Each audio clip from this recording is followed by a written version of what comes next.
Zee 24 तासनं उघडकीला आणलेल्या जमीन गैरव्यवहार प्रकरणी नेमलेल्या समितीवरून सरकारमध्येच मतभेद। राजेंद्र मुठे समिती सरकारनं नेमलीच नाही, बावनकुळेंच्या वक्तव्यानं चर्चांना उधाण।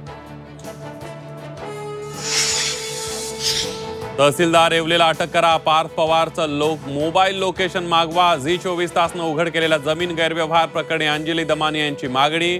अजित पवारांच्याही राजीनाम्याचा पुनरुच्चार। पुणे जमीन गैरव्यवहारातील आरोपी शीतल तेजवानीची सवडीनं गुपचूप पोलीस चौकशी। शीतलच्या अटकेची दमानी यांची मागणी, तर शीतलच्या अटकेबाबत उत्तर देताना पोलीस आयुक्तांची टाळाटाळ। अनगर नगरपंचायतीचा वाद पेटला, राष्ट्रवादीच्या उज्ज्वला थिटे यांचा अर्ज बाद। अर्जावरील सूचकाची सही गायब करण्यात राजन पाटलांचा हात, उमेश पाटील यांचा आरोप।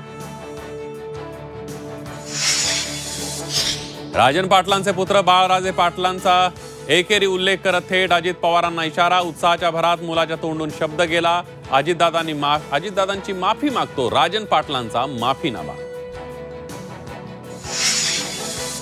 काँग्रेस नेत्यांनी शरद पवारांची घेतली भेट। आगामी निवडणुकांमध्ये पवारांच्या राष्ट्रवादीसोबत जाण्याबाबत चर्चा। कायदा हातात घेणाऱ्यांसोबत जाऊ शकत नाही, वर्षा गायकवाड यांचा मनसेवर निशाणा। शिवसेना उद्धव बाळासाहेब ठाकरे पक्ष आणि मनसेमधील जागा वाटप प्रगतीपथावर। मनसेला 70च्या आसपास जागा मिळणार, आरक्षण सोडतीनंतर चर्चेला येणार वेग। तुळजापुरातील ड्रग्ज प्रकरणातील आरोपी नगराध्यक्षपदाचा उमेदवार विनोद गंगणेची महसूल मंत्री बावनकुळेंकडून पाठराखण। विरोधकांचं जोरदार टीकास्त्र। राष्ट्रवादी शरद पवार पक्षाचे शमीम खान यांच्याकडून पाकिस्तान जिंदाबादच्या घोषणा। चूक लक्षात येताच पाक मुर्दाबादच्या घोषणा। शमीम खान यांच्या विरोधात गुन्हा दाखल।